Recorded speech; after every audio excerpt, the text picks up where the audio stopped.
Hello bachcho, let's read the question. The question says, the incorrect statement regarding chirality is option A, a racemic mixture shows zero optical rotation. Option B, SN1 reaction is 1:1 mixture of both enantiomers. Option C, the product obtained by SN2 reaction of haloalkanes having chirality at the reactive site shows inversion of configuration. Option D, enantiomers are superimposable mirror images on each other. So question हमको पूछा गया इनमें से कौन सा statement क्या है गलत है regarding chirality. So the key concept of this question is chirality. Chirality so first of all हमको जानना होगा कि व्हाट इज कायरलिटी. सपोज कोई भी मॉलिक्यूल कायरल तभी माना जाता है अगर मॉलिक्यूल में से chirality is a property itself isn't it. Chirality is a property of a molecule. So molecule having a property to rotate the plane polarized light. Plane polarized light.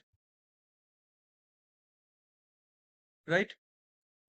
मतलब ये एक प्रॉपर्टी होता है. सपोज अगर हम लोग प्लेन पोलराइज लाइट पास करवाए तो कोई भी कार्डियल मॉलिक्यूल के अंदर से, तो क्या करेगा उस लाइट का जो प्लेन होगा, जो डायरेक्शन होगा, उसको चेंज कर देगा.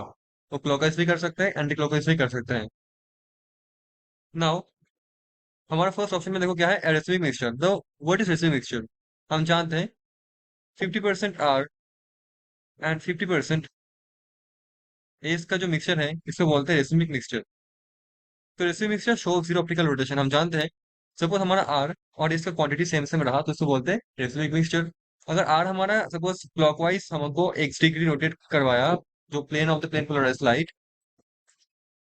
सो जो 50% एस होगा उसको एंटी क्लॉकवाइज ठीक x डिग्री रोटेट करवाएगा. तो नेट इफेक्ट क्या होगा, नेट इफेक्ट होगा 0 डिग्री रोटेशन. जो लिखा हुआ है फर्स्ट ऑप्शन में बिल्कुल सही लिखा हुआ है. Zero optical rotation would be observed for a racemic mixture. Now second option में जो लिखा हुआ है कि SN1 reaction yields 1:1 mixture of both enantiomers. देखो SN1 रिएक्शन में होता क्या है हमको जानना होगा. हम जानते हैं से हमारे पास एक कार्बन R1 R2 R3, या फिर सपोज क्लोरीन एक लिविंग ग्रुप.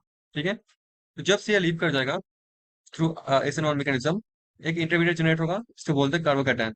इसको बोलते हैं कार्बोकैटायन. ठीक है.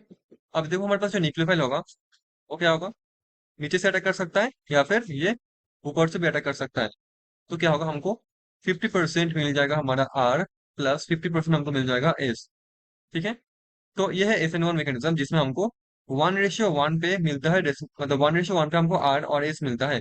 जो लिखा हुआ है 1:1 मिक्सचर ऑफ बोथ एनर्जियोमर्स. एनर्जियोमर्स क्या होता है, जहाँ पे हम जानते हैं से जो 50% आर होगा और जो एस होगा, ये क्या होगा, दोनों का एक दूसरे का मिरर इमेज होगा. ठीक है.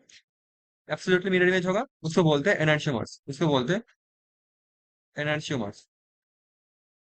ठीक है. तो बिल्कुल सही लिखा हुआ 1:1 एनर्जियोमर्स हमको मिलता है.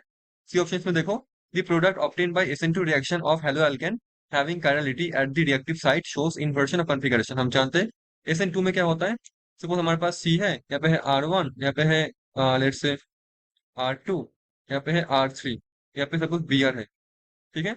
और सपोज हमारा R3 जो है वो है हाइड्रोजन लेट्स से, और हमारा सपोज ये जो R2 है उसको मैं मान लेता हूँ से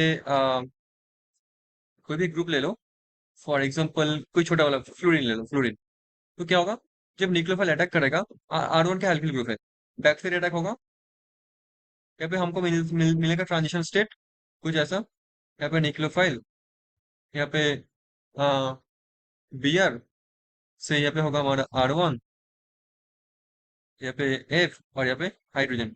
हमको एक ऐसा ट्रांजिशन स्टेट देखने को मिलेगा. ठीक है. नेक्स्ट क्या होगा, नेक्स्ट हमारा कार्बन, यहाँ पे R1, यहाँ पे F, यहाँ पे हाइड्रोजन और यहाँ पे न्यूक्लियोफाइल. तो ये क्या है, ये है इन्वर्शन ऑफ कॉन्फ़िगरेशन. अगर सपोज हमारा ये था फॉर एग्जांपल आर था, तो ये हमारा एस बन जाएगा. ठीक है. R1 के ऊपर डिपेंड करेगा कि अगर R1 कार्बन हुआ तो ये वन ये टू, ये थ्री, तो क्या बनेगा? ये बन जाएगा हमारा आर। तो ये क्या बनेगा? ये बनेगा हमारा एस। डिपेंड करेगा न्यूक्लियोफाइल क्या है, उसके ऊपर भी डिपेंड करेगा। ठीक है, मैं बस हाइपोथेटिकली बता रहा हूँ कि आर अगर रहा तो ये एस बन जाएगा, इजंट इट? मतलब इन्वर्शन और कॉन्फिगरेशन होगा एस एन टू रिएक्शन में। ये क्या है? S N two reaction. ये एस एन टू रिएक्शन। तो सी भी सही है ना। डी में देखो, enantiomers are superimposable mirror images to each other. हम जानते हैं एनर्शियोमर क्या होता है। एनर्शियोमर्स आर, देखो, अगर बात करूँ केमिस्ट्री में, मतलब मॉलिक्यूल्स में, तो are two molecules, they are not super impossible, not super impossible to each other, but they must be mirror image. They must be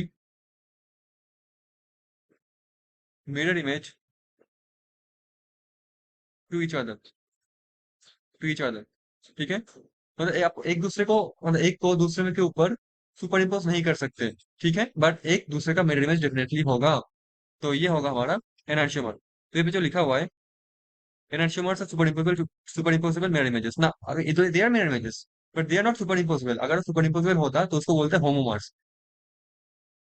तो बोलते हैं उसको होमोमर्स, अगर वो सुपर इम्पोज करते तो डी जो है गलत लिखा हुआ है, तो D is the answer of this question. So hope you understood it well, thank you so much.